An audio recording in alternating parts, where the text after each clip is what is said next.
I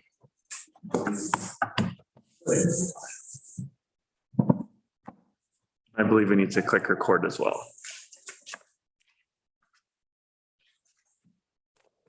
And you're live. And then record at the bottom there.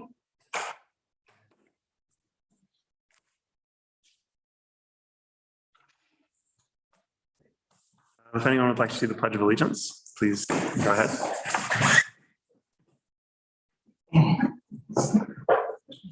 I pledge allegiance to the flag of the United States of America and to the republic for which it stands, one nation, under God, indivisible, with liberty and justice for all.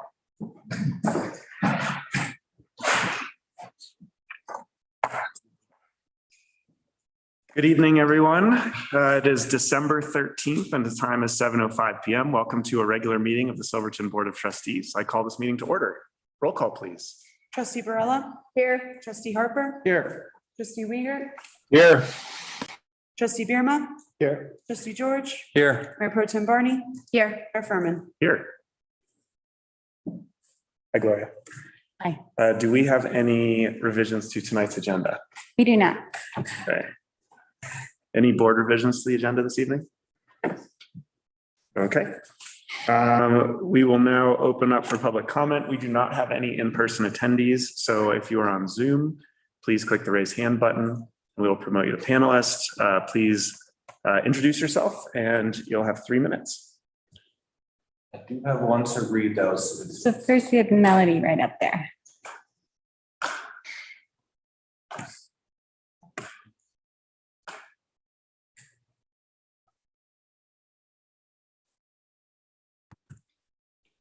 Hello, can you hear me?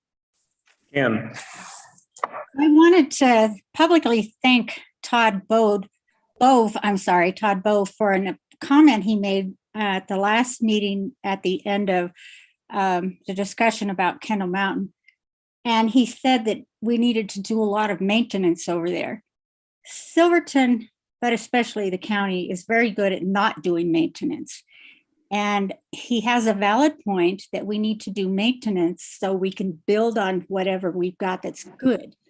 And I wanted to publicly thank him for bringing that out and saying it to all of you. Have a good evening. thank you. That was Melody Skinner. Oh, sorry. All good. I don't see any others on Zoom. We do have one comment to read, which will still be the 3 minutes. So read quick.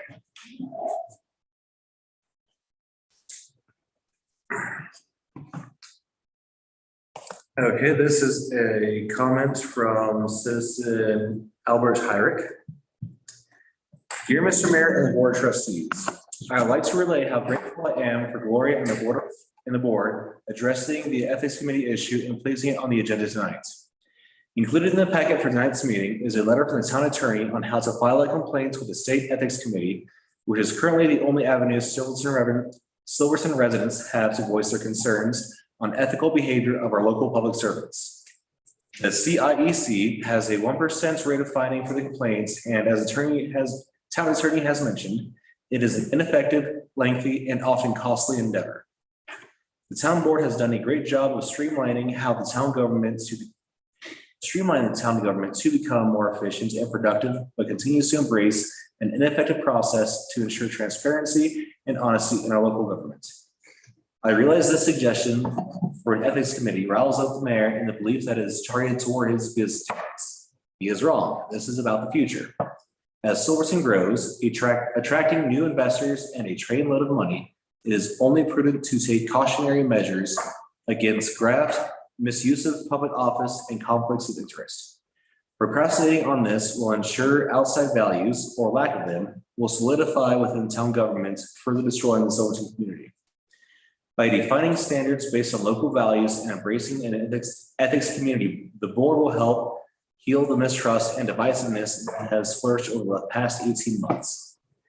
We all know most governments, either local or national, intentionally foster divisiveness for a myriad of reasons. We are better than that. We are still small enough to determine our values, and I believe one of them should be forging a trusting relationship between our elected officials and the public who hired them.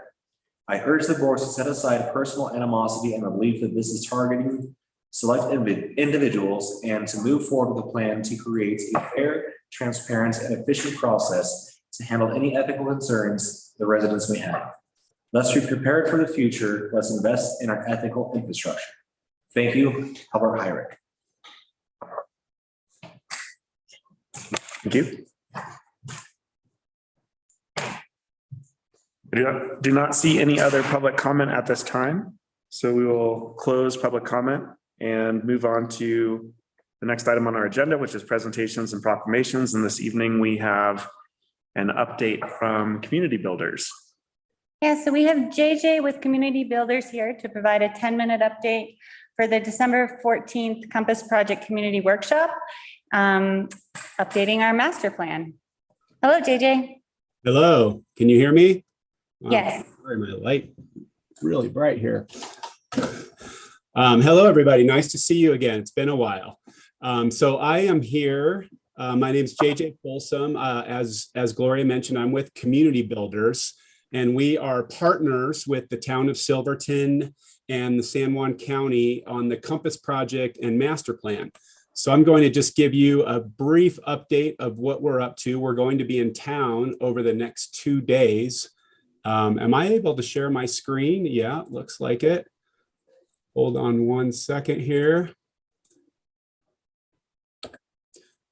All right, so like I said, we'll be in town tomorrow and Wednesday, and we're having a community workshop at the Kendall. So super excited about this. We were in town, my partner, business partner, Clark Anderson, not here tonight, but he'll be with me over the next 2 days in Silverton. So we're going to have a workshop starting at 4:30 till 7 p.m. And during that workshop, we're going to start out with a couple of open house stations. We'll be providing food and beverages of all types. So please show up for that. We're really excited. The Silverton Market's providing us some cold cuts and cheese and fruit and something really fun and festive. And we'll be providing some beverages for you. So come early and join in during the open houses and grab some food. And in the open house stations, we are asking for feedback on the draft community values. Currently, those are online, and we have been getting a lot of feedback on that. At the end of this, I just have like 4 or 5 slides here. I'll show you a link to how you can go on to the project website and fill out that survey on the draft values. We'll also be asking for feedback on community assets and opportunities. So for those of you that participated back in September, we had a couple tables outside out on the patio when the weather was fabulous in our fabulous fall. And we started to do some mapping exercises by hand. And now we've taken all that information that we've heard from the community on what are all the assets, physical assets in town, and what are some opportunities. And we put those on a map, and we're going to have open house for that piece. And then after that first 45 minutes or so, we'll transition into a larger format into the bigger room at the Kendall. And we're going to be spending a good hour and a half and even more for those that can stay. We know there's a planning commission tomorrow meeting at 7. So we want to let people move on to that. But the big focus of that meeting is going to be discussing finding the direction for the future that we want. And these are all topics that we've been talking about for 6 months now. I'll show you an overview in a second of where we are in the process.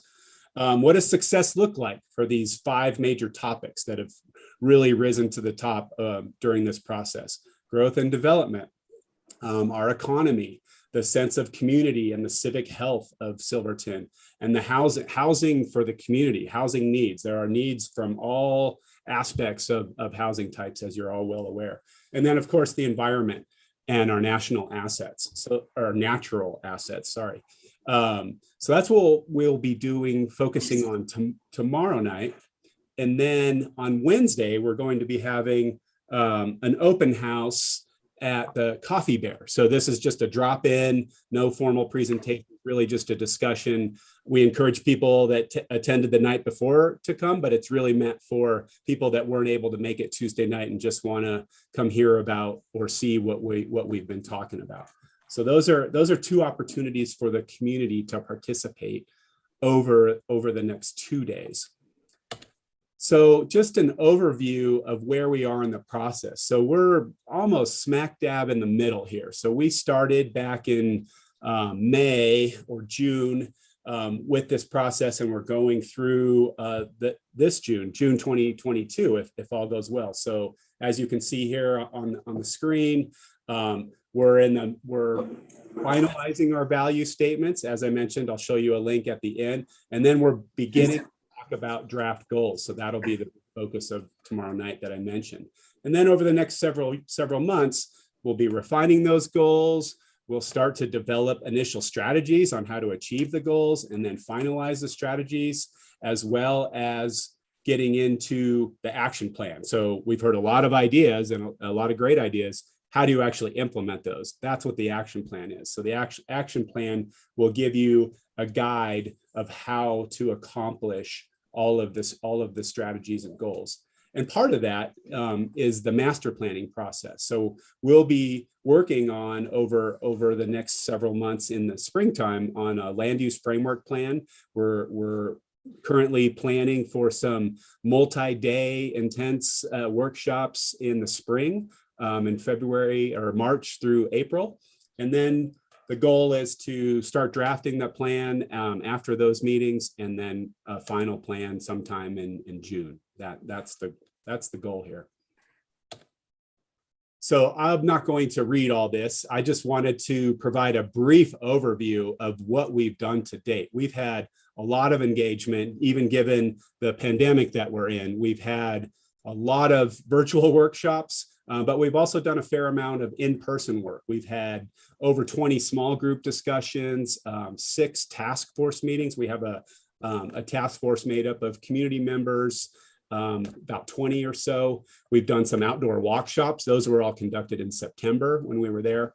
And then some targeted focus groups where we've met with seniors, the Mexican community, firefighters, and other, as well as students, middle school and high school students. And then we had a big open house in September, similar to what we're going to be doing tomorrow night. I'm sorry, open houses and workshops. So like I mentioned previously, we're doing both of those types of events over the next couple of days. And who have we heard from? Just a real brief snapshot. We've had over 200 responses from surveys, from meetings, from the open houses that I mentioned. A lot of people that have filled these out. We've asked demographic questions. You know, what's your income level? Do you rent? Do you own? More about exactly 3/4 of people that have responded to our surveys say they own in Silverton, and the other quarter do not.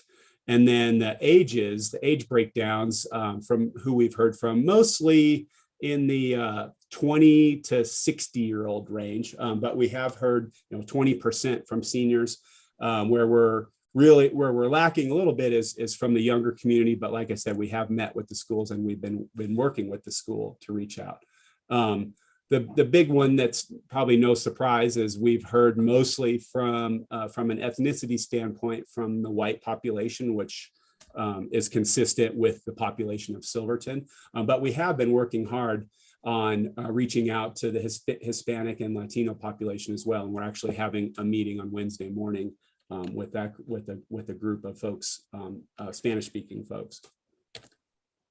This is just a real quick snapshot of what we're going to be showing tomorrow night. I'm not going to go through this, but this is the existing assets and opportunities map that I mentioned. This is all from feedback from the community. This is nothing that we as community builders said, oh, you should be doing this. You should look at this. This is all what we've heard from the community, and really exciting things like improving the ice hockey rink at Kendall, connections to the Animas River, improving the Animas River trails, the future Boulder Creek Storm Mountain Bike System, which I'm super excited about as a mountain biker, and improvements in downtown, lighting, sidewalks, physical improvements like that.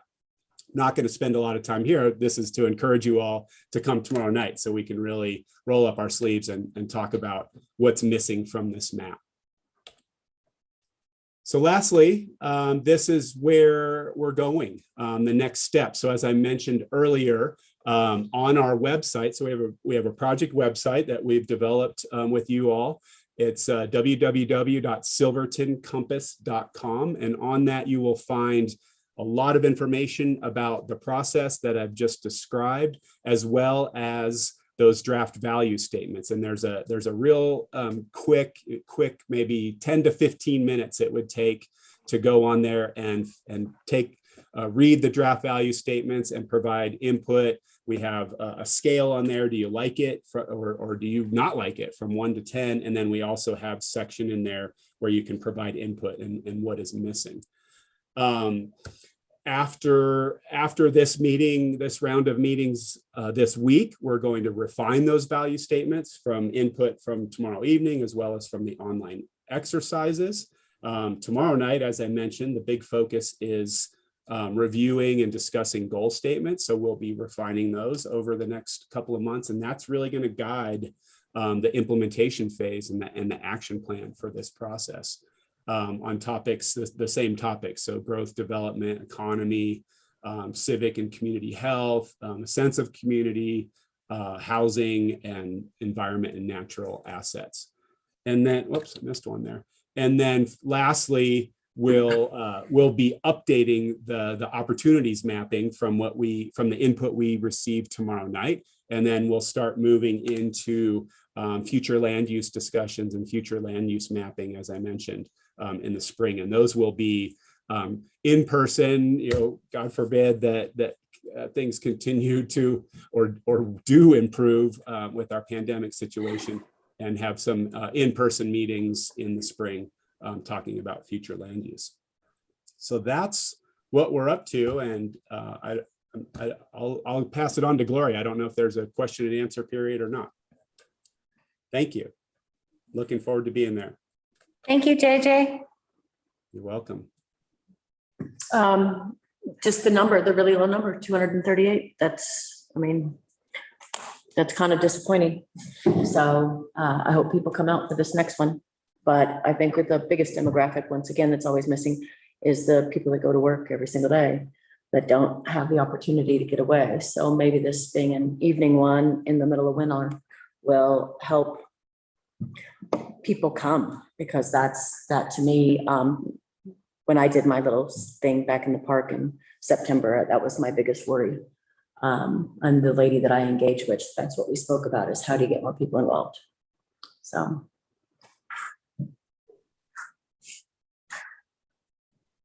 We have been hearing from folks that we're expecting a lot of people tomorrow night. So yeah, you're right. I hope we get more folks.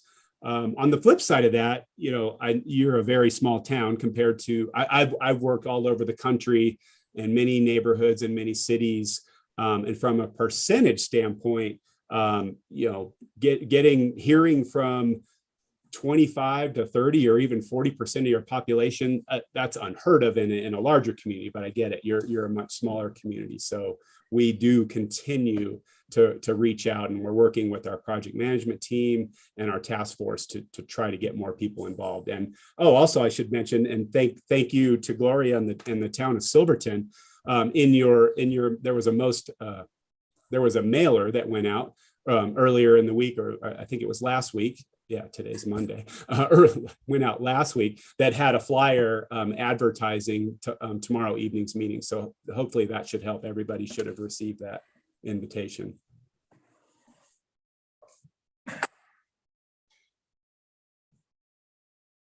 Any other trustee questions or comments?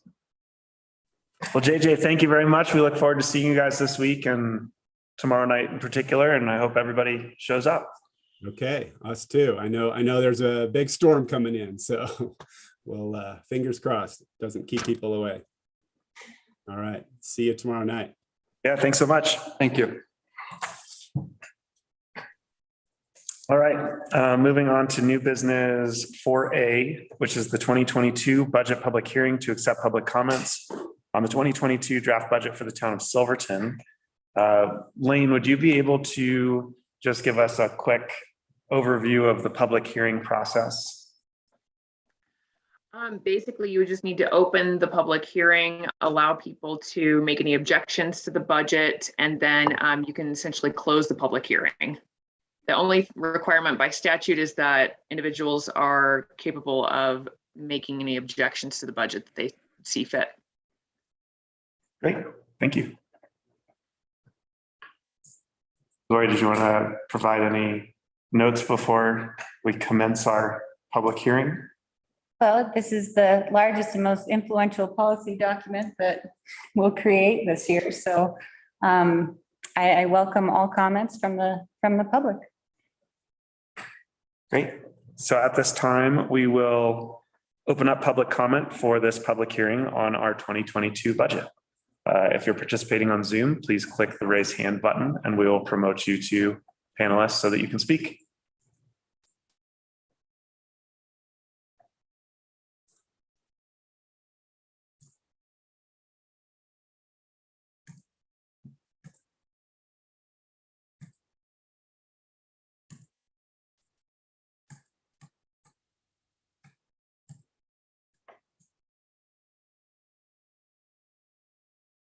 Does not appear that we have any public comment this evening. So we will go ahead and close the public comment portion of this public hearing. Is there any trustee discussion or comment?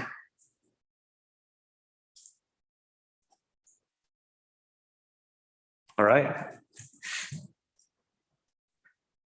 Is any action required by the board in connection with the public hearing? Do we need to vote or direct her? Right? Yes, you need to vote on the budget and approve the budget. Oh, that'll be the next line item though, right? Okay. Okay, so that concludes our public hearing on the 2022 budget.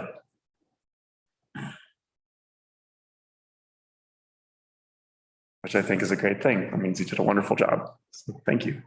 All right, 4B, consideration to adopt resolution 2021-13, adopting the 2022 budget.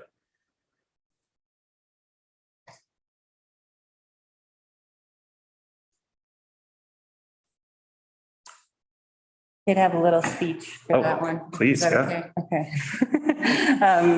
So like I said, this is the most influential policy document. I mean, in grad school, we had like 8 different classes on budgeting and so I was really nervous. This is my first time doing the budget all by myself.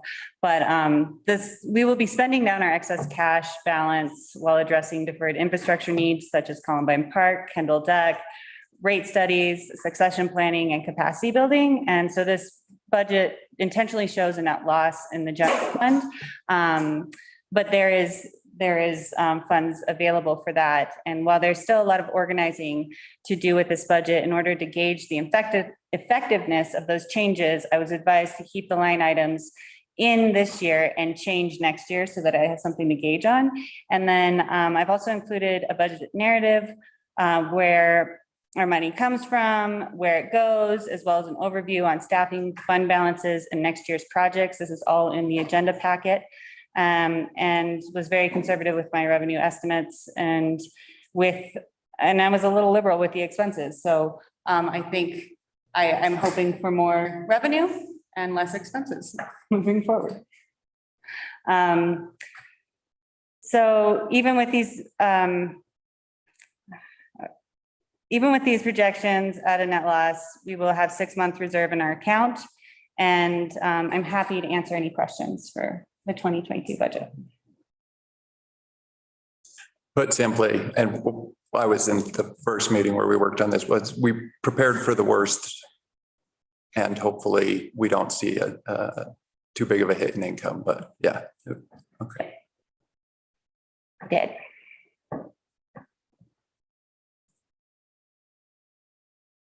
Great job, Gloria. Thank you. Okay, I'll make a motion to adopt resolution 2021-13, 13, adopting the 2022 budget. I'll second. Thank you. Roll call, please. Trustee Barella, Yes. trustee Harper, Yes. trustee Uyghur, Yes. trustee Birma, Yes. trustee George, Yes. Mayor Pro Tem Barney, Yes. Mayor Furman. Yes. Well done. We'll move on now to item 4C on our agenda, consideration to adopt resolution 2021-15 appropriating sums in 2022 budget. And this resolution is a formality to appropriate the funds in the 2022 budget. I'll make a motion to adopt resolution 2021-15 appropriating sums in 2022 budget. Second. Thank you. Roll call, please. Trustee Barella, Yes. trustee Harper, Yes. trustee Uyghur, Yes. trustee Birma, Yes. trustee George, Yes. Mayor Pro Tem Barney, Yes. Mayor Furman. Yes. All right, moving along to new business item 4E, consideration to adopt resolution 2021-16 appropriating lodging fees for 2022. And this resolution is adopted yearly with the budget to set the mill levy for the next year. The assessed value of the property is given to us by the county assessor.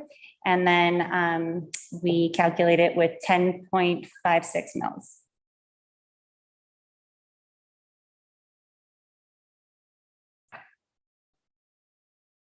And I'll jump in and note that the idea was floated to not pass this resolution in order to consider allocating the, Oh, that's the next one.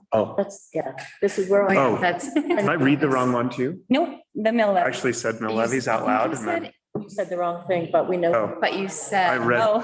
okay, I skipped the mill levies. I read the wrong one. So I'll, to clarify for everyone, we're actually talking about 4D, consideration to adopt resolution 2021-14, certifying the mill levies for 2022. And I just skipped it and you caught us. Thank you.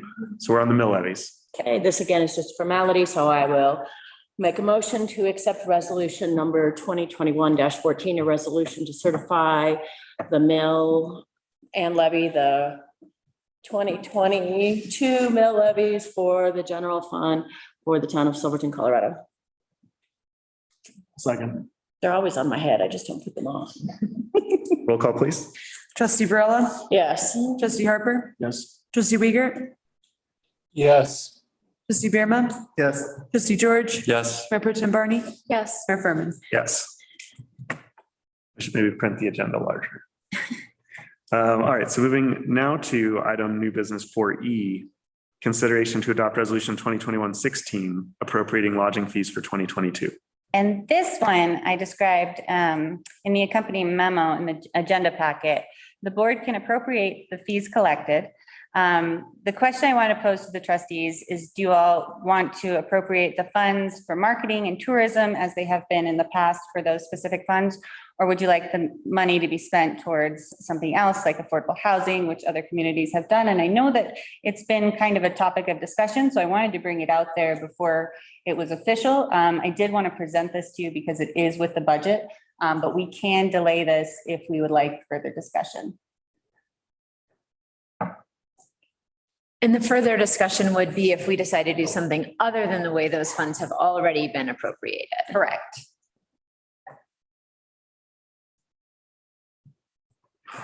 How much of a hit to our tourism and marketing budget would that be then? To date, we're about 84,000 collected for lodging fees.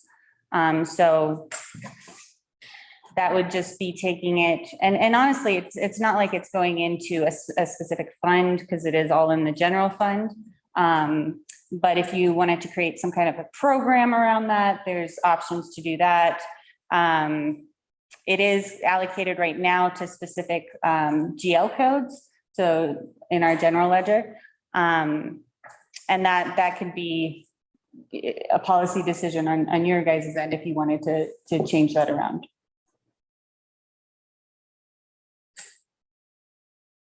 I'd be in favor of delaying this decision. I noted in the packet, Gloria, that you indicated that we could just push this to a discussion in January. And I do like that idea because as a board at our retreat, we identified housing as one of our goals. And I think that would be really in line with that goal. And it doesn't necessarily mean that we know that that's exactly what we would do, but it would give us the opportunity to have that discussion in light of the goals that we've set for the board.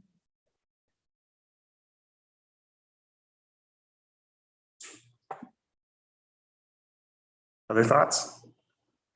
I think we need to protect the marketing dollars for our community. The origins of this fee is specifically for marketing and for the beautification of our community. I think we need to stick with that. We need to actually do that.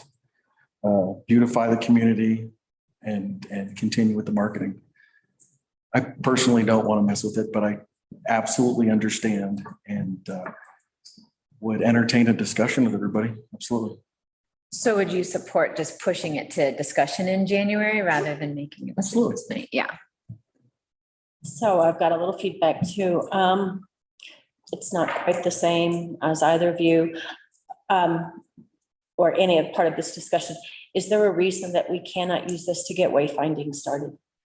I think that in itself is a marketing tool. It's its own entity that needs to happen. We have probably some of the worst street signs, wayfinding signs, too many signs, signs that go nowhere. So That's what this money is for. well, I know, but it's not specifically called out in here. So it says for efforts such as the visitor parks, buildings and grounds, community relations, because when it was established, it was for that. And we've had this plan for, which is part of the beautification for the wayfinding for quite some time. So I am for pushing it off to a discussion because I would like to see some of these other things that have been, I mean, we had that marketing money from, what was it, 2017, 2016? To get that whole project done. So we have a wayfinding plan. We just haven't been able to implement it. So why haven't we been able to allocate to implement it? So that's where I'm at mentally. I think it sounds like it's at least worth the discussion. I thought even if just one person felt strong feelings about wanting to have a discussion, I feel like we should do that because we're not in any way deciding not to do this at this moment. Right. So is everybody supportive of Make the a motion to table it, or do we need to can we just? I don't know that, do we need an actual motion to table it or do we just table it and not vote on it? Elaine, would we need that motion? I don't. You wouldn't make a motion, you just Yeah. table it. Okay. So you wouldn't pass it as a board. And just so you all are aware, if you guys do decide to take action on it in January, I think you will need to amend the budget to include that. Okay. So we will move along to our next agenda item, having tabled that one. New business item 4F, consideration to adopt resolution 2021-17 for the 2021 supplemental budget.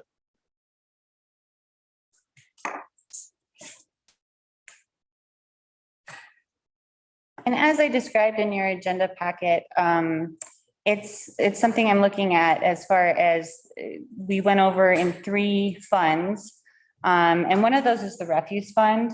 As far as expenditures go, we went over. And we are spending down that fund balance quickly. And if we look at what 2022, our prediction is about, is spending it down about another 20,000.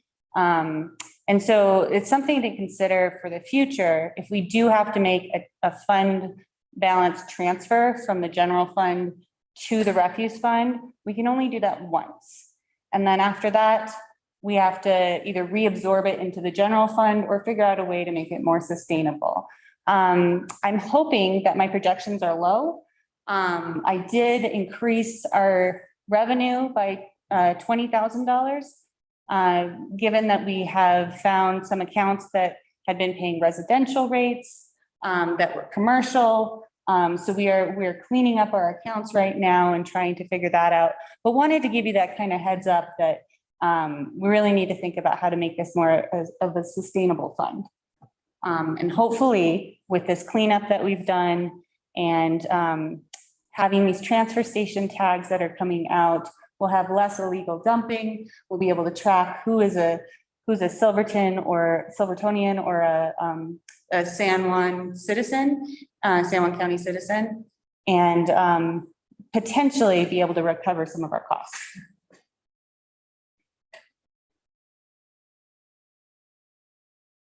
Just want to give you a heads up. Okay, so I'd like to make a motion to accept resolution number 2021-17, resolution for supplemental budget and appropriation pursuant to section 29-1-109 CRS, a resolution appropriating additional sums of money to defray expenses in excess amounts budgeted for the town of Silverton, Colorado. Second. Thank you. Roll call, please. Trustee Barella, Yes. trustee Harper, Yes. trustee Uyghur, Yes. trustee Birma, Yes. trustee George, Yes. Mayor Pro Tem Barney, Yes. Mayor Furman. Yes. All right. Moving on to new business 4G, consideration to approve the town county governmental services agreement. And so in this agreement, some of the changes from previous years is that we've really defined the town county planning director and the town county building inspector, so that it's not a general department, since we will be taking on more staff in those areas and they will be paid for by the town. And that's pretty much the biggest piece that we have in there, so.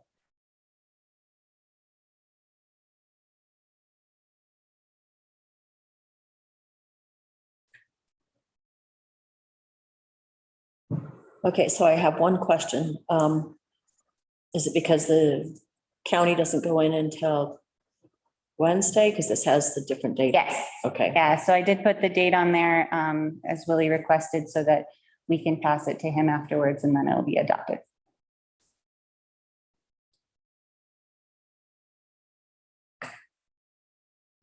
I was just curious, in the table in section 3, why the transfer station 2022 expenses are 0. Getting It's there. on page 39 of the packet.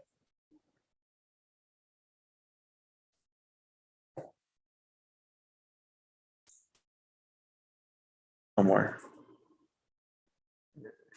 Ah, there we go.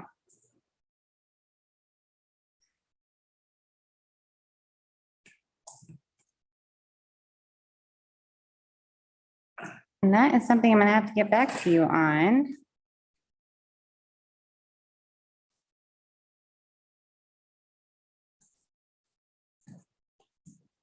So in our agenda packet memo, these, if you see in the agenda packet memo and you'll see the line items there. While this agreement has, in the beginning of the agreement, it states land use planning, building inspection, code enforcement, and solid waste management.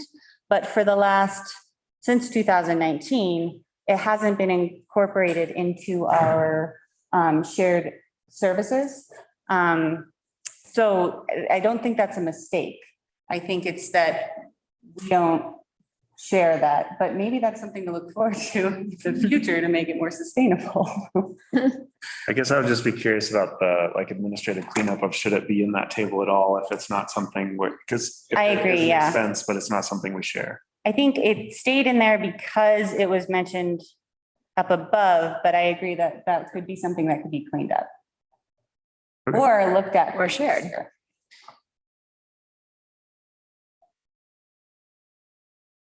Thank you. That was my only question.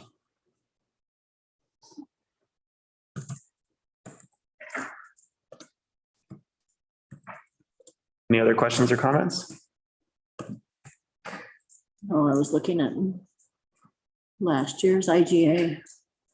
See if it was in there, but it's not downloading. Things are not moving very quickly.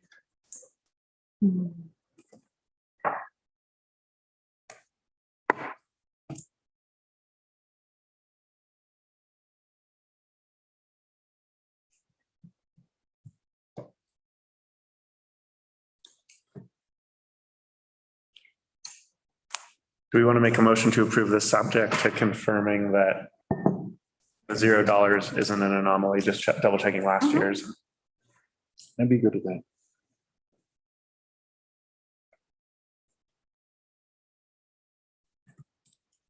Okay, are we good? Ready for a motion? I'll make a motion to approve the town county governmental service agreement, subject to confirming the waste management information. Transfer station.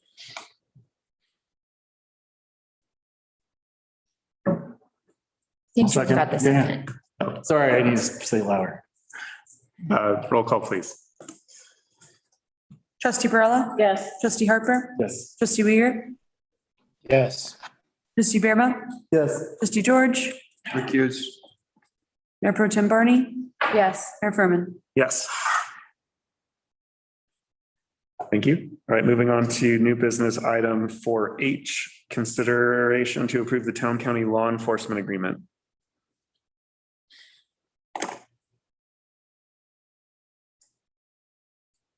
Right, and so this is the contract that defines the sharing of expenses of law enforcement between San Juan County and the town of Silverton. There's an increased cost from 2021 to the 22 budget, which is $23,203. This increase is reflected in the sheriff's budget in personnel. In conversations with Willie, what's the temperature of the 60-40 split? Does he feel good about it? Do you feel good about it? Is it still appropriate at that split? I mean, I haven't been around long enough to question it. So I don't know if I have an answer for that one. Okay. We have received, we'll probably receive a refund this year, about 47,887, which we have in the past when they're not fully staffed. So, so it works out probably to a little less than that if they're not fully staffed. But yeah, I don't have an answer for that one. I would say that if the calls were broken down between town and county, we might be looking at taking an even larger percentage of that. So I think 60-40 might be.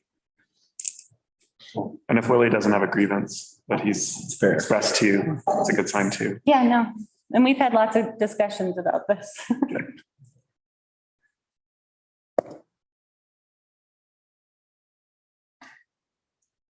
I'll make a motion to approve the county 2022 town county law enforcement contract. Second. Thank you. Roll call, please. Trustee Barella. Yes. Trustee Harper. Yes. Trustee Weir. Yes. Trustee Bearma. Yes. Trustee George. Yes. Mayor Pro Tem Barney. Yes. Mayor Furman. Yes. All right, moving on to new business 4I, consideration to approve the updated 2021-22 Silverton Snowmobile Club grooming contract. And the changes to this year's contract is the contractor's name from Clear Mountain to Silverton Snowmobile Club for insurance purposes, and increase the hourly rate from 85 to 115 an hour. And this increase is covered with a grant that Jim wrote to DOLA. So, and I think he's online if we had questions. I want to say that the most compliments I've heard on one thing were on how good the grooming was last year. So this is awesome. I would be curious how confident Jim is that we can continually get this DOLA grant for the increased cost, but I think with the level of support that this gets, it's worth it either way. I can tell you that Jim and Amy work extremely hard to get these grants done. And it wouldn't happen without their hard work. And we should all be really thankful that they do this. And it provides everything in town as well, let's not forget, because they get it approved for like 100 miles, and that includes everything that the town takes care of as well under those grants. So big shout out to them for doing all that work. Here, here.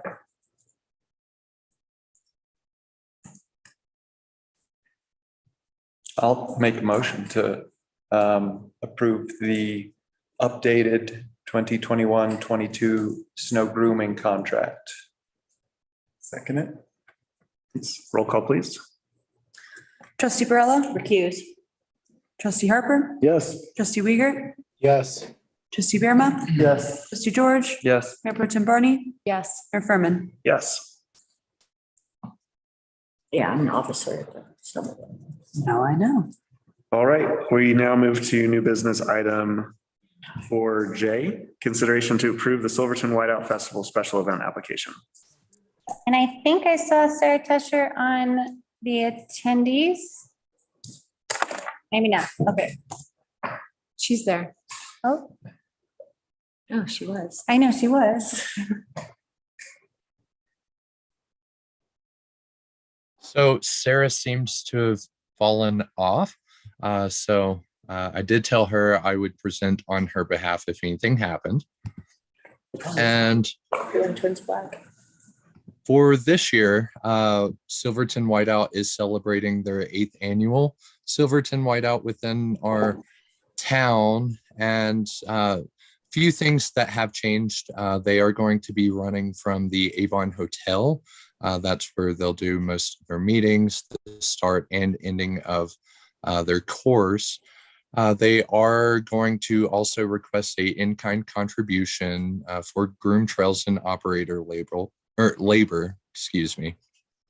And that is contingent, as usual, upon the availability of staff due to plowing operations and system emergencies.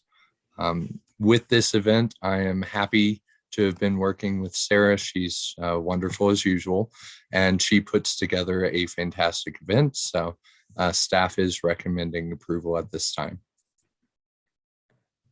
Thank you, Nathan.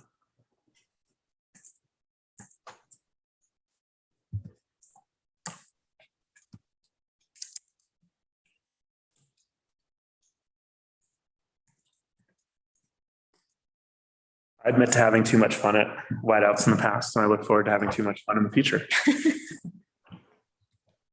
It's a great event. All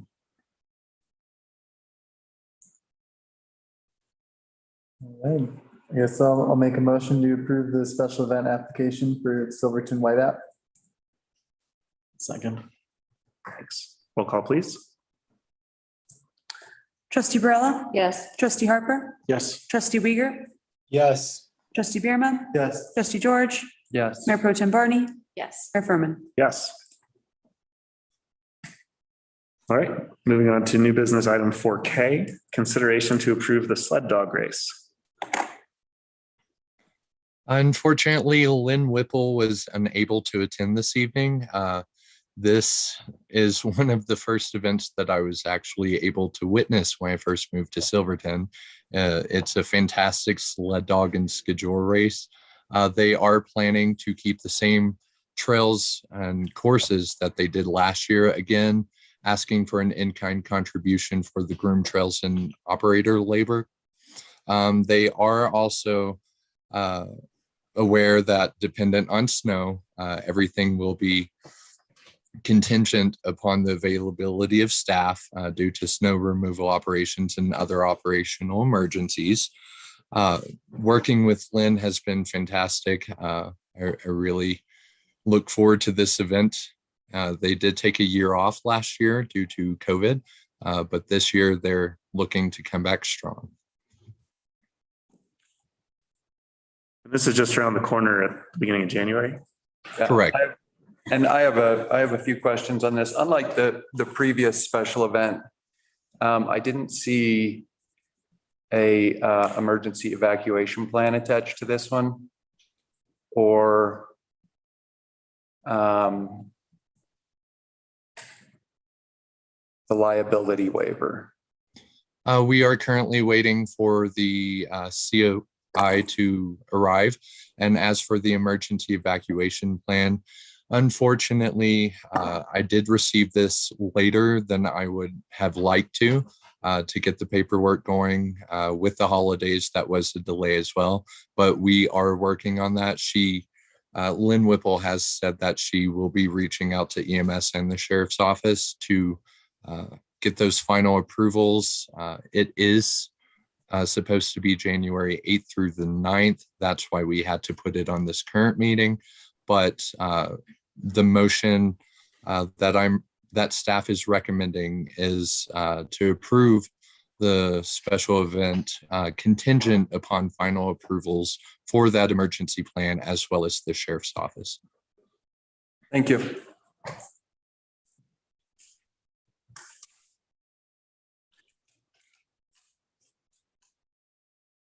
So I wouldn't fault anybody because we're not having a second meeting this month. So Mhm. that is good to know, Nathan. Thank you. So I'll make a motion to approve with the conditions laid out by Nathan, the special event for Rocky Mountain Sled Dogs and Linwood. Thank you. Roll call, please. Trustee Barella, Yes. trustee Harper, Yes. trustee Uyghur, Yes. trustee Bearma, Yes. trustee George, Yes. Mayor Pro Tem Barney, Yes. Mayor Furman. Yes. Great. Moving on to new business item 4L, consideration to approve the memorandum of understanding with the San Juan County Search and Rescue and Silverton Avalanche School. So as a process of formality, I'm creating MOUs or memorandums of understandings with all quasi-governmental entities and organizations that interact with the town to really provide documentation of agreements made. So if they're using this MOU is being brought to you because the nature of the request to utilize town property. So I just kind of want to bring these to you as we make them. I will be making them with the ambulance. I'll be making them with the school, and just to have these a little bit more documented and able to search through and pass off. And then every year we can evaluate them and see how they're going. So we have something to measure it with. I think this is a long time in coming. Thank you. I have a question and procedure on this one. I'm on the search and rescue, but since this isn't a financial document, does that mean I need to recuse or? You know, as a rule of thumb, if you ever are questioning it, you can just recuse. Yeah.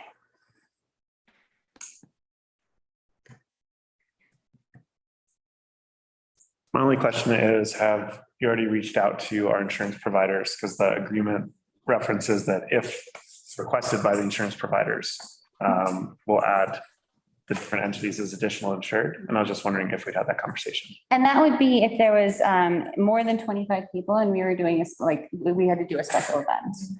So we had talked about that, and that in that case, which we do for other organizations, they could go through us with their insurance. Got it. Okay.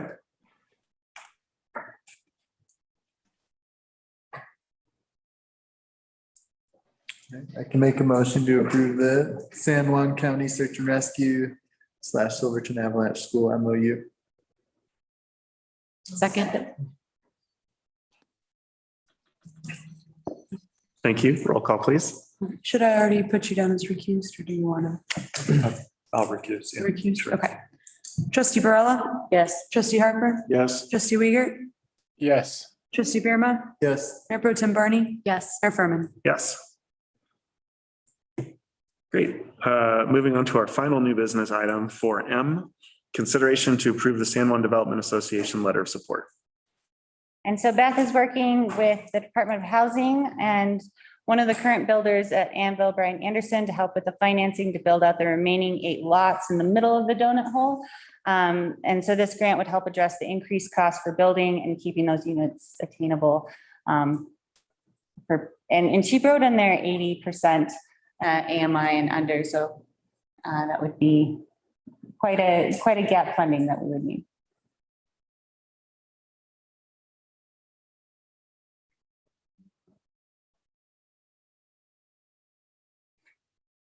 Okay, so I'd like to make a motion to accept a letter of support for San Juan Development Association. Second. Roll call, please.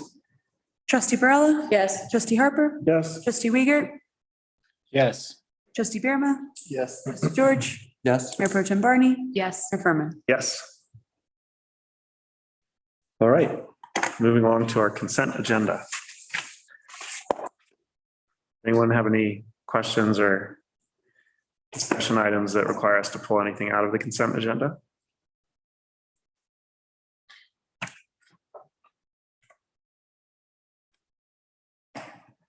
Not me.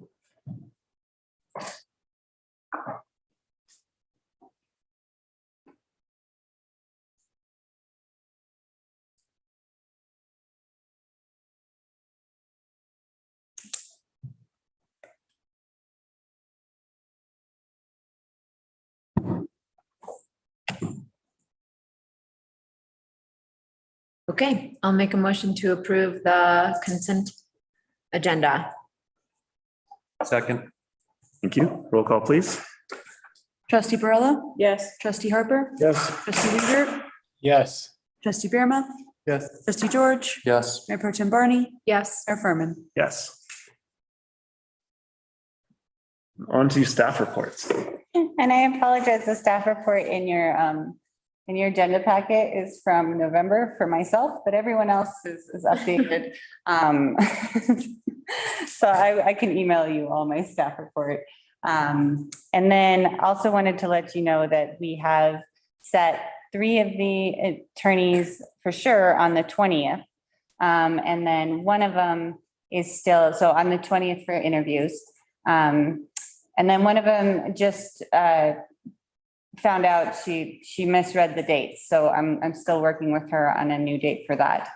So I'll get back to you all on rescheduling her.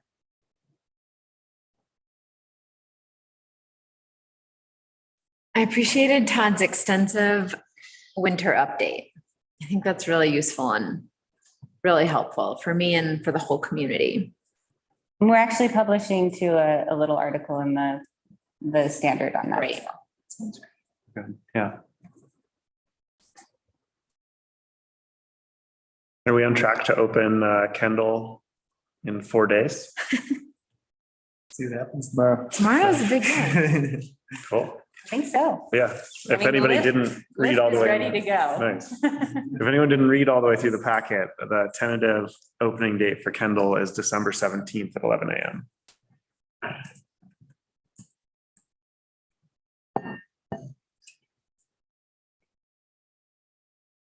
All right, anything else in staff reports, questions, comments by trustees?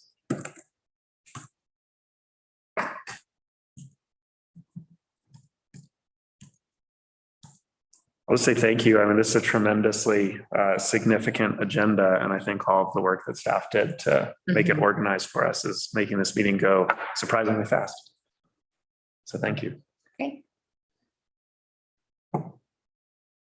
All right, moving on to trustee reports.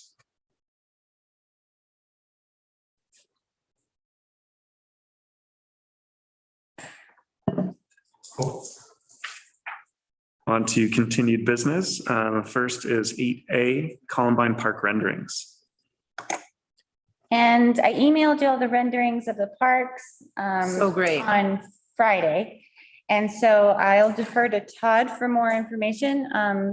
Matt, can you promote Todd to a panelist, please? Absolutely. We're very excited about it. What a great starting point. It's really exceptional.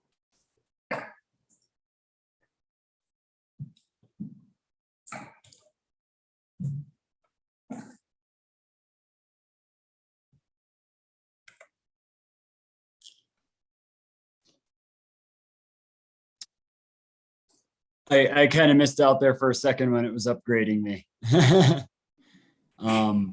Just looking for a quick update here. Yep, on the Columbine Park renderings. Sure. So as you can see, Chris Clemens has done a wonderful job. We've tried to really think ahead about what the use of the park is going to look like. We've included some things like a water filling station, showers, very similar floor plan to what's sitting there right now, except more substantial information center. The building is going to have quite a larger footprint also, so it'll just be almost a bigger version in layout of what's there. Significant concessions and garage in the back. I think it's pretty self-explanatory. The goal here was to get some feedback from the trustees or the community. If they were pleased with the direction we were going, kind of the first of multiple check-ins. As far as the rendering goes, as I explained in the memo, fit, finish, siding, things like that are still to be determined. What we're really looking for feedback here is more conceptual and in layout and use of the space. So I'd be happy to answer any questions. I think Chris Clemens is on as well if there's any more technical questions in regard to the design. And with that, I'll turn it over to the trustees.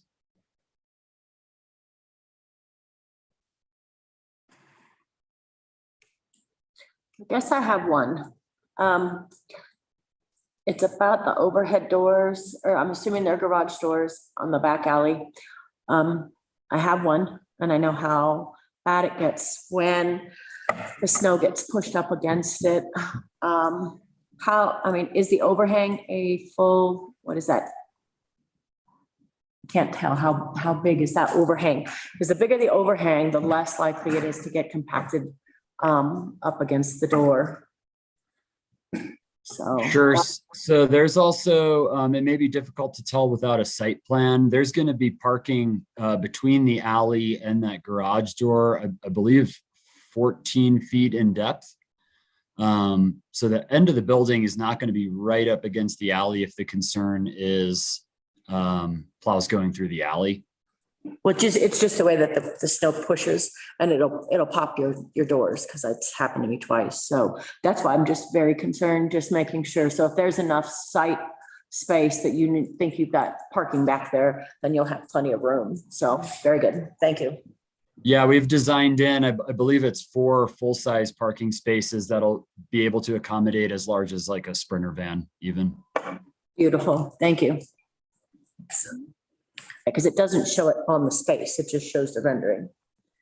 Yeah, and the next step would be, after getting this feedback, to kind of give Chris the green light to begin on more structural type design and site and drainage plans. I was curious. Oh, Jess, you go ahead first, please. Thank you. Noticing that the shed roof slopes back towards the hummingbird shop. Are we going to have an adequate setback to allow for accumulated snow so that we don't end up with any more issues against that structure? Yeah, that's a great question. We've allowed more than the required setback. We're going to be doing a 10-foot setback from the hummingbird shop. I was curious how the building aligns in relation to the stage. Like, where's the back of the building in relation to the stage? I believe it'll be a little easier to see with a site plan. I believe the building is set, I don't have it in front of me, unfortunately. I believe it's set 5 feet back off of the sidewalk. The awning is set 5 feet back off of the sidewalk on the Blair Street side.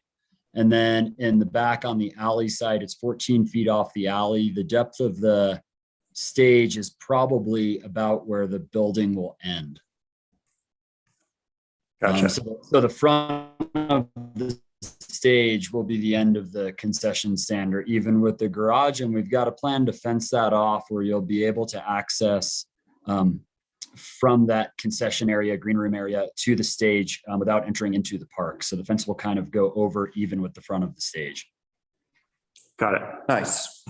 Yeah, that's my That's question. The question that was leading to is the second floor deck looking directly at the side of the stage might not be ideal. It'd be nice if that was kind of even with the front of the stage. And I was gonna consider other layout options with pushing the bathrooms towards the back if that was the case, but it sounds like you've already accounted for that nicely and and have it lined up in a nice way.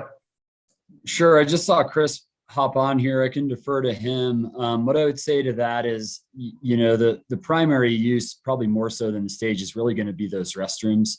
And we thought a lot about that as far as placing the women's room closer to Blair Street, making the men walk a little further, and really focusing on the bathroom as the primary use. And the deck is a great space. It could be like a meeting space or an office space or to be determined space. But there's a cost benefit of kind of doing it all at once and growing into that space. So I would say as far as that, it would be my recommendation. I'll certainly defer to Chris as well, that the restrooms kind of stay where they are. And if there's a bit of an off view from the deck, that's probably just a byproduct of design. Got it. Molly? Is there a way, since this was not included in our packets, to get a screen share really quick? So if people want to refer back to it when they're watching this on YouTube, it's available for the community to actually see what we're seeing. That's a great idea. Does anybody do you have it, sir? I can pull that up on my screen if you'd like. Okay. Even if we just had it up on the screen for like 5 to 10 seconds, like people can screenshot it and be able to look at it. And we can pull up the site plan also. So awesome. Oh, beautiful. The site plan is a work in progress, so it's not fully defined, but I need to figure this out. And then the other thought I had was similar. I think the site plan will probably clarify it, but I was just curious if we thought about, like, during a show, the amount of sound of being close to the speaker with the concession being kind of the closest door to the stage. If there was a way to design around that. So that is something that we've been working with Todd on, and it generally, we were wondering if that was going to be a concern. And Todd, and you said that the way it's laid out now, you haven't really had many issues in that area adjacent to the stage. Yeah, that was a great consideration that Chris brought up. We've historically had vendor tents on either side of the stage. And I don't really recall any major issues with sound pollution in those areas. Since we've started mounting the speakers up high on top of the soundstage itself, it seems to project further back into the park. And when you're up closer, even with the stage, it almost seems to project over your head. If the trustees feel that's a valid concern, I'd be happy to relook at that. But Chris had raised in it, and I wasn't overly concerned about it based on experience. Yeah, I wouldn't say that I was raising it as concern. I was just curious if that had been considered. It was, yes. And I think you and I have done a fundraiser there. I've set up there multiple times as a vendor, and it's never been a problem.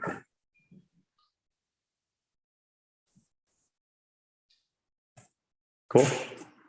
Just throwing Chris, with the site plan up here, I don't know if you want to speak to kind of that feature along the sidewalk in the back center of the park at all, or I'd be happy to. I'm not sure the trustees or the public have seen that before. Well, it's kind of your vision. It started as your vision, so maybe you want to go through it yourself, and then I can add. Are you speaking of this kind of micro amphitheater area? Sure. So maybe you can highlight as I narrate. It's a little hard without a side profile, but you'll see along the Blair Street sidewalk, there's an 18-inch depth.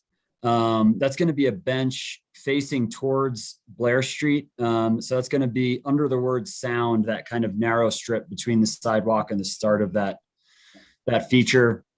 And what we've kind of envisioned there is a natural, Chris is highlighting it there.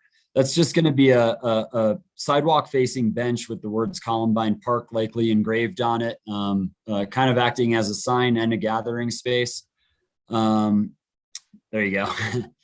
And then it kind of goes up from there again, and we'll have these raised platforms on either side, which would be viewing areas to kind of hang out and have lunch, congregate. And in the center, what we've done is we've left a rather large 12 by 12 foot space where you'd be able to put a tent up for sound for the concerts themselves. And we envision running conduit from the stage itself back to where it says the word sound. So eliminating trip and fall hazards, creating a safe space for the equipment itself, and providing a 15-inch and 30-inch tall elevated viewing platform looking at the stage with staircases kind of flanking the sides. And what we're also hoping is it may delineate the park a little bit and even add just kind of a break from Blair Street, creating more of a just kind of a break into the park, a sense of privacy when you are occupying the park, but also remaining pretty wide open in front of the recreation center itself and on either side of that feature. So it's kind of a sign, soundstage, elevated platform, picnicking area all in one. And I think what we kind of envision there is it to either be stone or something natural looking, pretty much anything that'll meet the historic design standards because we are in the historic overlay district. And really just a great place to kind of put down a backpack and wait for your family while they get off the train and go to the restroom, and also view concerts, plays, and all the events we do at Columbine Park. Very clever. Yeah. Like it. Yeah, I love that. That's like almost like a storefront in a way for the park.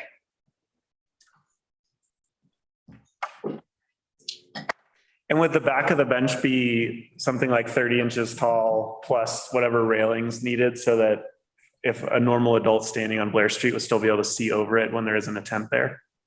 We selected 30 inches to be the total height because at 30 inches, you're not required to have a railing. So that would not obstruct the view of the park if you were to be in the street. Cool.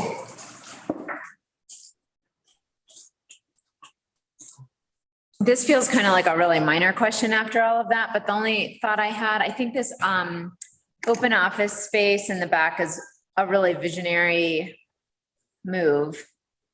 And I think there are a lot of kind of ways to think about that and be creative. And my only thought in this phase of planning would be if that needs to be plumbed, like if that gets a sink, or I know bathroom would add quite a bit of additional expense, but. Are you not talking about the second floor of the Second structure? floor of the structure above the concession and garage where it says Yep. open office. So you're thinking like a wet bar or something like that? Something So you like could rent that. it out. and- Actually, yeah. That's a great not idea. bad idea, because you could actually entertain weddings then in that venue, which we've never done before. It's not a bad idea to put a nice sink space and some really good counter space in there. I'm not talking the wedding, but I'm talking about like the after, what do you call it? The reception or whatever. Yeah, you can utilize the park space. Or even if it's just plumbed at this point, it leaves that space a little bit more flexible for use. I think that's a great idea. If there were to be a private party or someone hosting a band more in a private capacity, like a wedding or a family reunion, something like that, it does give you a bit of a staging area. And certainly that would be helpful to a bride or a wedding reception or something along those lines.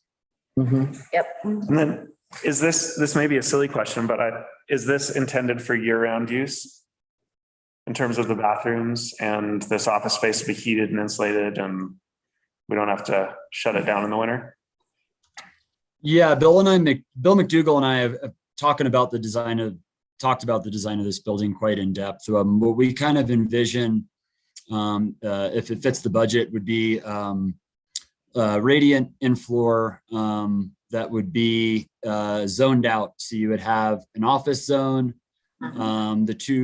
you'd probably have one that was the storage garage and the concession and the office, one for the restroom, one for potentially the sidewalks outdoors, and the recreation information center. So likely 4 or 5 or even 6 different zones, we'd be able to kind of choose our energy efficiency as needed and as it fluctuates throughout the year.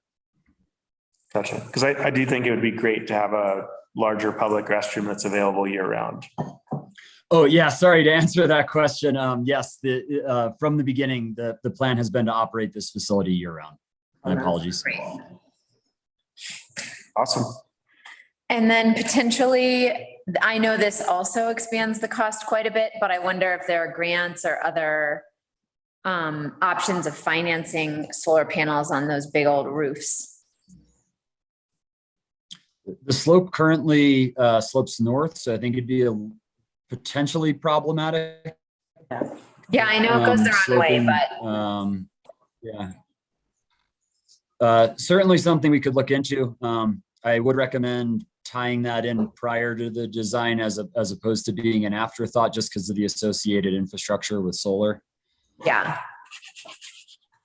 I guess it's just a question about how viable that might be, and that relates to cost and design.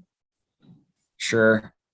Definitely something Chris and I can discuss later this week, or potentially even look at grants with Gloria and see if there's anything out there that would suit our timeline. The only other thing I would really add is if you look in the mechanical room centered between the 2 restrooms, we added a crawl space door. And what we're hoping to do is kind of a hybrid construction of slab on grade and a crawl space. The reason being information center, concession, and garage could all be slab on grade, radiant heat. That would work wonderfully. We learned a lesson with this previous design of the existing restroom that we really want to be able to get at infrastructure. So the thought was we'll do a foundation under the 2 restrooms and the mechanical room. In the event we need to get in there, do repairs or maintenance, we'll be able to access all the plumbing, and it'll be really easy to just get down in there, find anything you need. It'll all be labeled, and the maintenance is going to be exponentially easier than the current design over there. And then there's minimal or no plumbing really in the information center and the garage, and the concessions would also be accessible from the crawl space, hence the sink butting up against the restroom. Very quick question. Jim just brought up a really good point. What's the use of the shower? And I said, oh my God, so all the Colorado trail hikers don't smell so bad when they come in your restaurant. But are these going to be pay at the door kind of stalls? Because that's, I believe the other locations in the community, you have to give money to walk in and use them. So yeah. That's a great question. And that's something Bill and I have discussed in depth. We like the idea of human interaction. We find that when you interact with somebody, typically the facility is treated better. So our thought was to do coin-op showers with tokens available in the information center that would also give us a really good point of interaction to explain to guests who we are, what we're about, what we have to offer. It also kind of just ties the use of the facility with a human being and humanizes it. So we really liked the idea of some, Mullis Lake, we have very few issues with the showers, and I believe it's largely associated because you have to go get tokens from the Fulmers in order to go use the coin-op showers. And I think that point of interaction is pretty important from my standpoint. Okay, just making sure. We could also do a token dispenser, but I do think I like the idea, but we might need to have one as a backup, just for winter, or after hours, something like that. Yeah. Our current thinking is to open the restrooms on timer doors at 6 a.m. and close them whatever we deem to be a suitable time. We are considering not leaving them open 24/7. Something like maybe 6 a.m. to 10 p.m. we feel is pretty ample. Where is the kids gonna go smoke cigarettes? The information center anticipated to there. Is the idea for the information center to have it staffed, or is it more of like a diorama and lots of visual cues to provide information. Again, another thing we've really talked about in depth, we at least want to have the infrastructure there to staff it. Could be served by the visitor center even, or their staff or whatever the trustees decide to work out.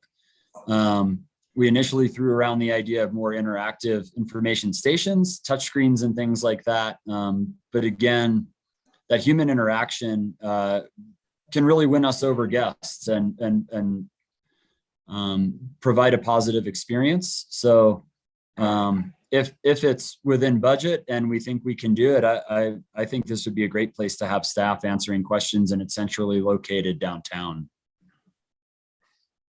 Thank you.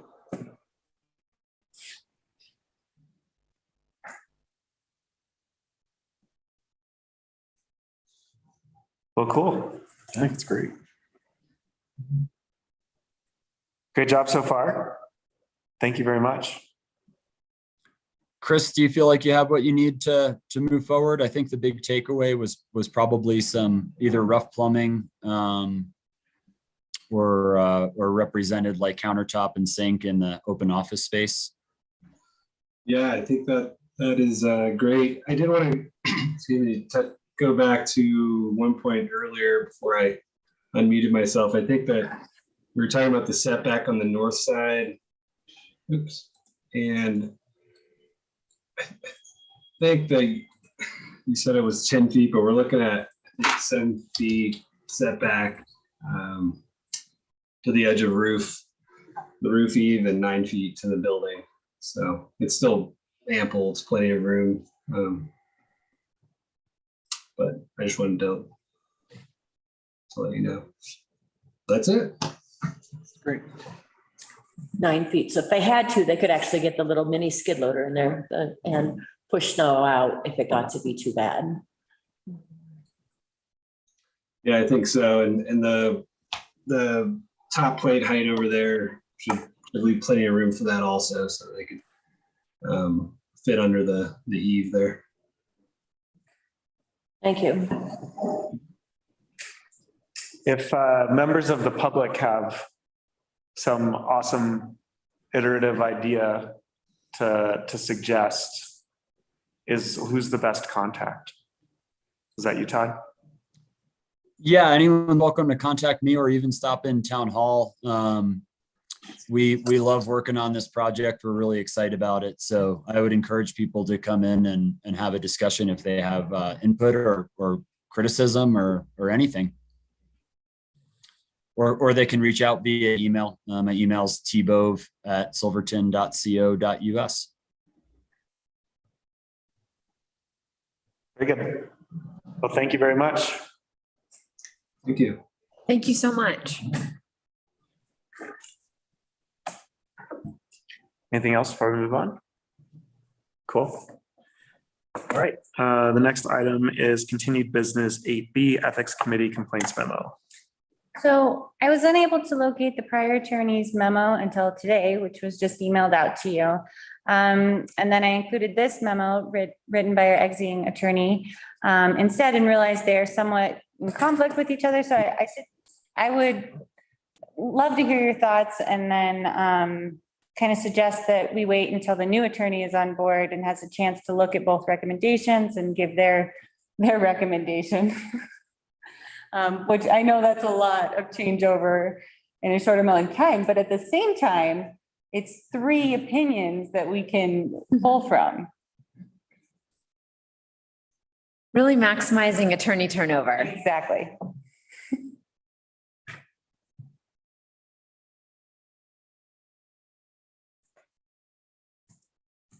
Any trustee discussion, questions, comments?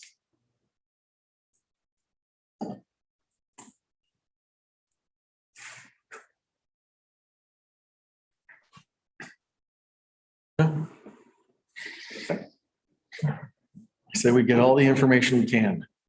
Yes.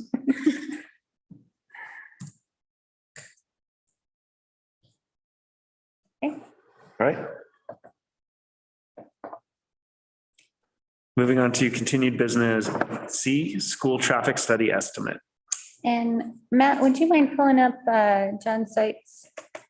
as a panelist. And so this is a follow-up estimate to our original conversation in October regarding the pedestrian crossings and parking at the school. And John has been working on this and is available to answer questions on this project.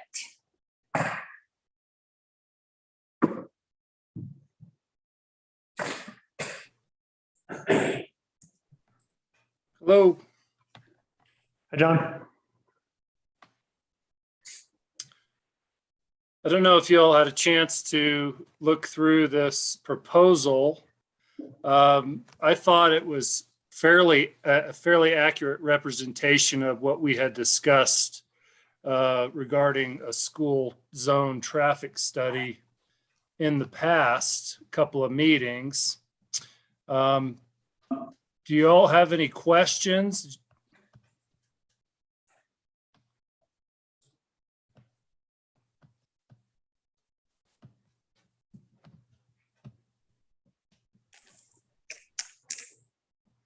Hello?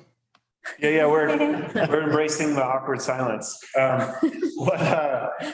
do you feel about the proposal? What would be your staff recommendation?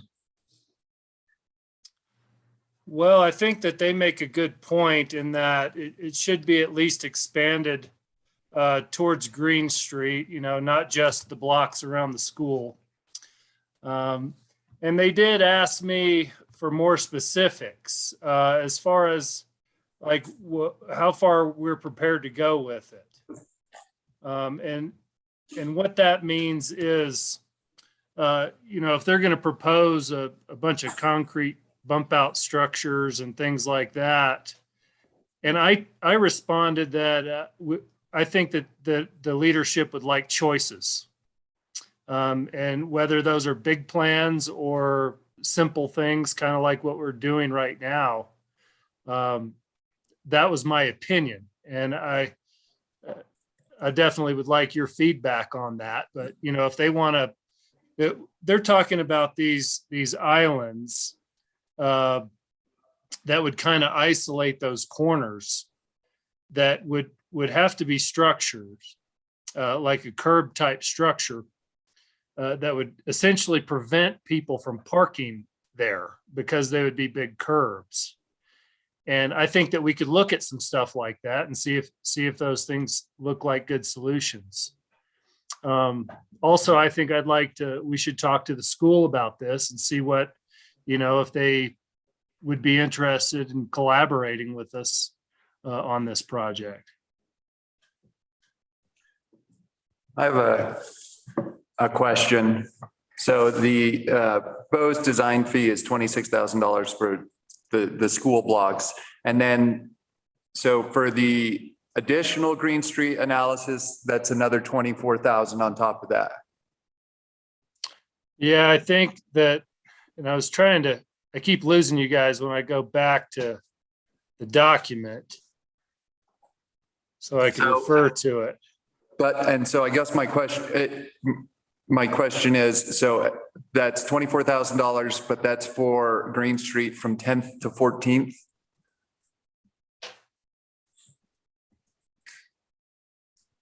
Hang on.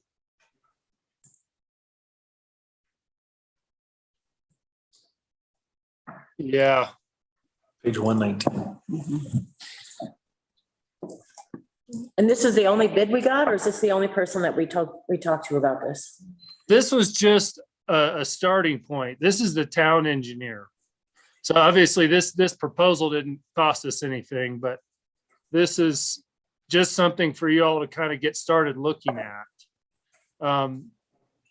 Again, as they mentioned, to do a proper traffic study with traffic counts, that's going to have to be done or should be done at a busier time of year. So we don't have to rush into this. We can get other proposals. We could refine the scope of what we would like them to generate for us, the data. So, this is what you directed me to get a proposal. And this is, again, I think this is a starting point. This isn't something that we jump right in there and get this study started immediately.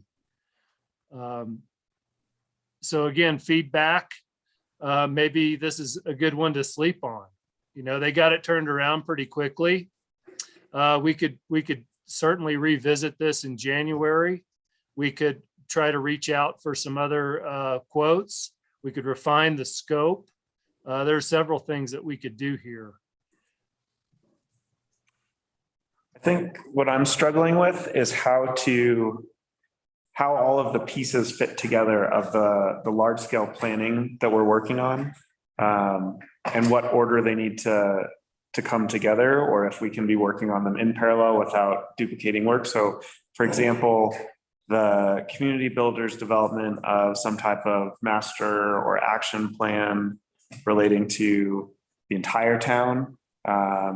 And then the wayfinding plan that might even be dated at this point, plus this traffic and pedestrian safety plan. They all kind of fit together somehow, but I just don't understand the right way to put them together. So I guess it'd be interesting to find out who the right person would be to provide us with guidance on how to tackle these overlapping projects so that we don't waste time or money.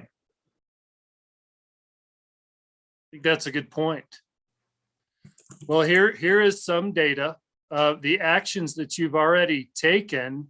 We got the signs in early last week, and we got those pedestrian crossing signs out. The other signs are ready to go. We got interrupted by a storm, but we should be able to get the no parking 15 feet to the corner signs up here pretty soon if we get a break. That's something that increases the safety.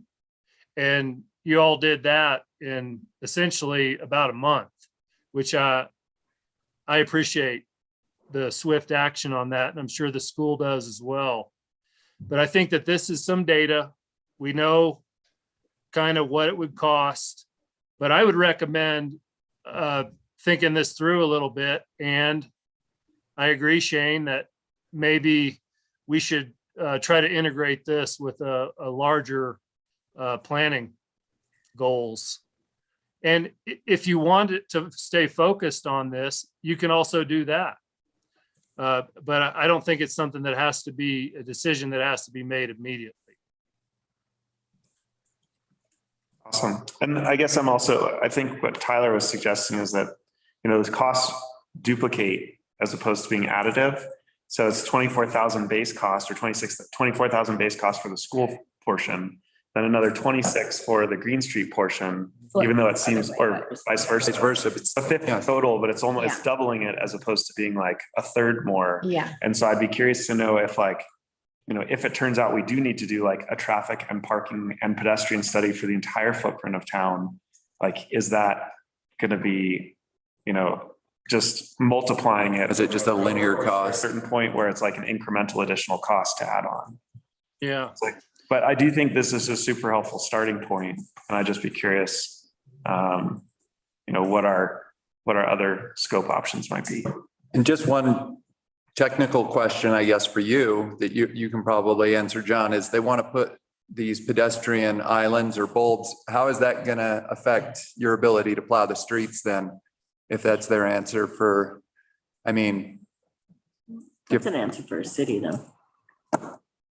I think that it depends on how they're designed, but they have the potential to be very annoying from a maintenance perspective. Copy that.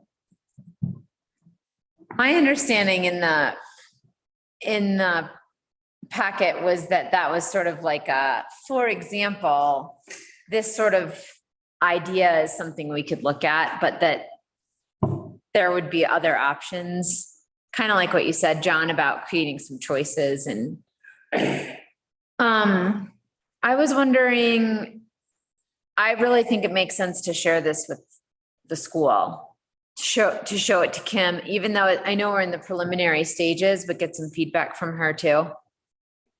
And she'll be bringing it to her board as well. She's seen this. She has it. Mhm. Oh, okay, great.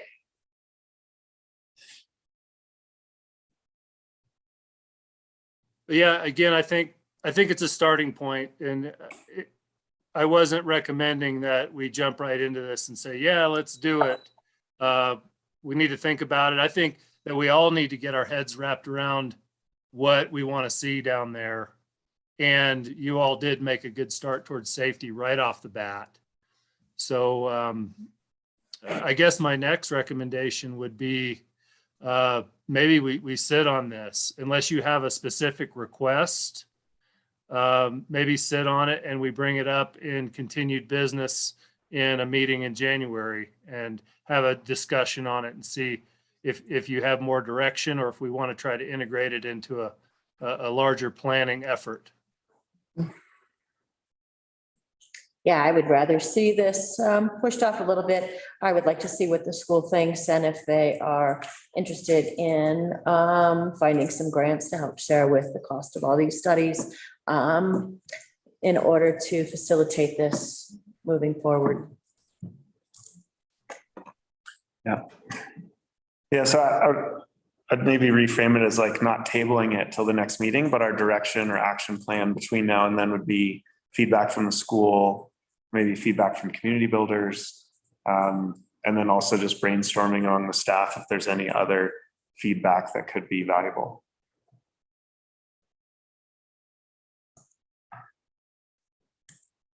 Good. Great. Okay. Any other questions or direction on the subject? No, thank you. The signs look good. Yeah, thanks a lot. Bet. Thank you. Cool. Moving on to continued business, item 8D, transfer station tag mailing. So the town sent out transfer station mirror tags to display starting January 1st. So when you dump your trash at the transfer station, the goal of these tags is for the transfer station attendant to be able to identify you as a citizen of Silverton or San Juan County. And if you are dumping more than just a couple of bags of trash and recycling, to charge your utility account accordingly on your next bill if you're maybe, I don't know, a refrigerator or something, and reduce cash flow at the transfer station. Residential rates are staying the same. Commercial businesses will have their rates adjusted according to use. We found some businesses were only paying residential rates and not accounting for the volume that they produce, and then the town has to pay for it. So if any business owner has questions on how the rates were calculated, we can present on this again to the trustees at your discretion or meet with them individually. And this will hopefully help us recover costs at the transfer station and reduce illegal dumping. Since we discussed this earlier on the supplemental budget about the drawing down of our refuge fund balance, the rate adjustments are a way to hopefully break even in the future years. I'm a little bit concerned about confrontation by people who are unaware of the program, that don't have a tag, that may have been coming for years in the summer or winter or whatever. And if we've already had conversations with Bruin about what to do when someone shows up with a truckload of stuff and no tag. And then my next thought. 90% of the problem though. People were coming up from Farmington with truckloads of trash. Oh, for sure. That was the problem. Oh, no. And we're eliminating that. And I'm not saying that we should allow it. I'm saying, like, how are we going to anticipate what confrontation may arise and provide, some brainstorming with Bruin to say, like, so the attendant knows like where the line is. They don't get into like a physical So they're conversation set up for about it. success. Yeah. And then my first thought about that was having like a very visible posting of what the fines are. Because it says in here that, people will be fined if they dump without a tag, but I'm sure that there's some people that if they drive all the way from Farmington with the whole truck of stuff and the fine's like $20, they're like, great, here's the $20. Like, I'm dumping it anyway. So I just think thinking through those issues before we have some type of altercation would be good. Absolutely. And Bill has also volunteered to be there on the first of the year to help explain this to people as they come in, because that will be a Saturday, and he can, but yeah, moving forward as more of a long-term plan, we would definitely be able to plan for that. Cool. And do we know what our fines are going to be, or do we need to create a resolution to create fines? And that would be a Bill and Kelly question, which neither of them are here, so I'd have to ask them that, but I can ask that to them in our next meeting. Yeah, because we need to make it substantial enough for it not to continue. Or where if it does, we still make a profit off it. We're like, okay. Yeah. Yeah, you can't get your trailer out now, $250. No, we'll definitely discuss that. Cool. And then are there fees for lost tickets? If people say like $10. $10. that's in there. Okay.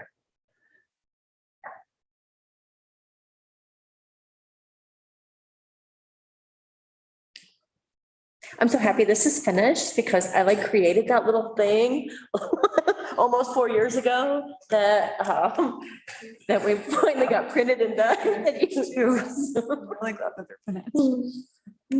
I love it. I'm excited about this. And it'll also give you day use up at Mullis Lake Campground. Yeah, good point. I'm Huge bonus.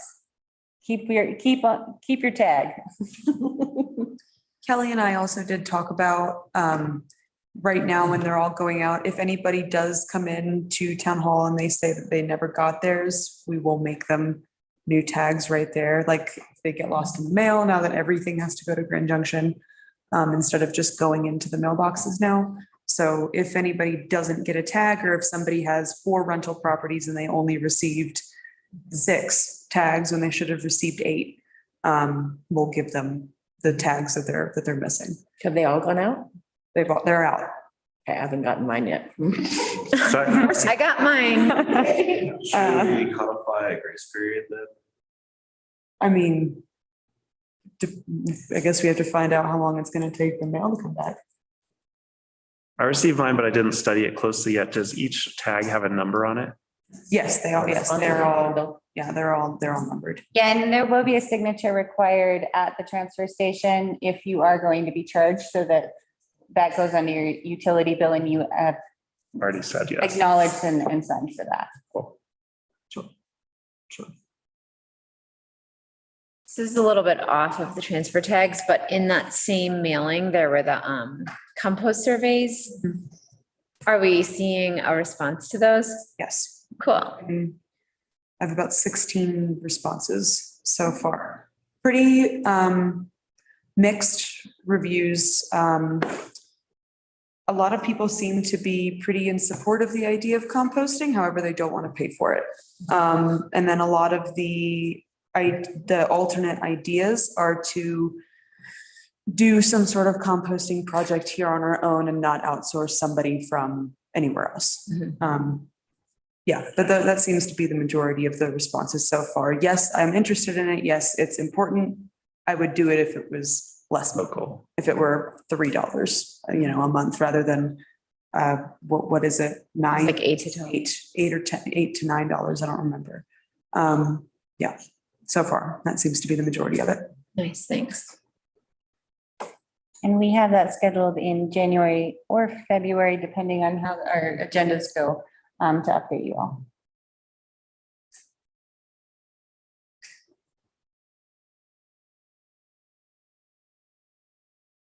Okay. Anything else on transfer station tags? Well, we move on to our closing public comment. If anyone on Zoom would like to speak, please click the raise hand button, introduce yourself, and share your thoughts.